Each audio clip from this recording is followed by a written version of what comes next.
After 15 years, the congressional law known as Don't Ask, Don't Tell continues to mandate the military to discharge service members at a rate of 2 a day, totaling more than 12,000 since its enactment. But there are those in Congress that seek to push legislation to repeal the failed law. In this special episode, SLDN Executive Director Aubrey Sarvis and SLDN Policy Advocate Julie Cruza sit down with Congresswoman Ellen Tauscher, the lead sponsor of the Military Readiness Enhancement Act, for an exclusive interview. Congresswoman, thank you for sitting down with us today. Thank you very much. Julie and I are happy to have this opportunity. Share with us why you decided to take the lead in the Armed Services Committee in repealing Don't Ask, Don't Tell. Well, I have been a leader on these issues since I came to Congress. I'm in my 6th term. I was one of the lead sponsors on the Employment Non-Discrimination Act, the Hate Crimes Act, and I was also a very early sponsor of the repeal of Don't Ask, Don't Tell. And when my colleague, Marty Mean from Massachusetts, retired, he asked me if I would take it over. And I'm deeply honored to be the lead sponsor in the House of this legislation. I think that it never should have been legislation that lasted beyond the Congress of 1992, 3, and 4.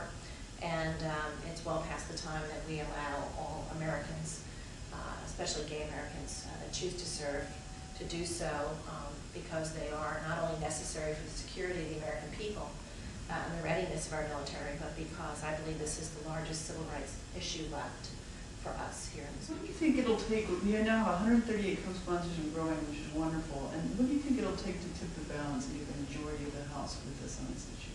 Well, I think it's going to take a new president.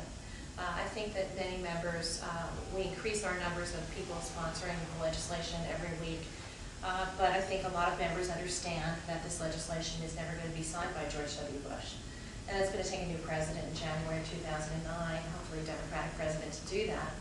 And, you know, we also have a very large education campaign that your organization is very, very pivotal in, to have everybody understand what is at risk here. It's the national security of the American people that is at risk, because unfortunately we have been bigoted and ignorant about gay Americans and their ability to serve, not only capably, but with great distinction. So what we will be doing this next year, while we still have George W. Bush as president, is readying the Congress to take a vote, hopefully in 2009, when we have a president that will sign the legislation, a Senate that will cooperate with the House and put a bill together. And I think it's very, very vitally important that this education process include members of the military, both active and retired, both Guard and Reserve, that have served either because they themselves have been gay or because they know people that are gay, and tell their story and how important it is to have every American who chooses to serve to be able to do so.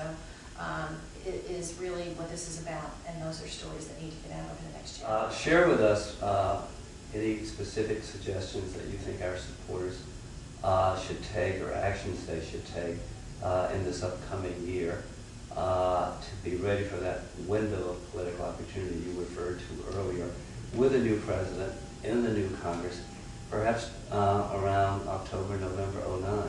So tell us what they should be doing. Well, we have to still get ourselves a new president. And we need a Congress that is going to pass the legislation to repeal Don't Ask, Don't Tell. And in the House, we were happy to take the majority back, the Democrats, last November. But we don't have a Senate right now that has the 60 votes necessary to be able to move legislation that the House passes. You know, I think the American people are far ahead of both the conservative leadership of the military and, frankly, the Congress, and certainly very far ahead of this president. And there are many changes that the American people can effect if they speak their will. And part of that is to educate their friends and neighbors that this is a significant issue.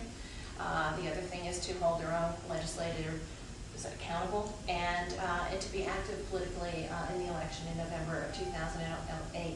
I think it's going to be the most important election in my lifetime and in my daughter's lifetime. And we can get it right this time. And I think if we do, there are going to be policies like Don't Ask, Don't Tell that will go away very quickly. Congress enacted the Don't Ask, Don't Tell law that forces the Pentagon to fire an average of 2 service members every day just for being lesbian, gay, or bisexual. Congress needs to repeal Don't Ask, Don't Tell. The best way to tell Congress to lift the ban is to give them the message in person. Join us on Friday, March 7th in Washington, D.C. for SLDN's 6th annual Lobby Day. We're going to rally on the National Mall and visit all 535 congressional offices in a single day, and we need your help to make a huge impact. Register today. Get more details at SLDN.org. Following Lobby Day is SLDN's 16th annual National Dinner on Saturday, March 8th at the National Building Museum in downtown Washington. Tickets are now on sale for this gala event, and they're going fast, so get yours today. Go to SLDN.org to buy your tickets. A special hotel rate has been established for SLDN's visitors to Washington for Lobby Day and the National Dinner. To take advantage of the special discount rate of $179 a night, call the Reservations Department at the DoubleTree Hotel, Washington at 1-800-492-5195 and ask for the SLDN group rate. Make your reservations for the special rate by February 7th. Thank you for everything you're doing in this fight to end Don't Ask, Don't Tell. I look forward to seeing you on Capitol Hill in March. SLDN is a national nonprofit legal services watchdog and policy organization dedicated to ending discrimination against and harassment of military personnel affected by Don't Ask, Don't Tell and related forms of intolerance.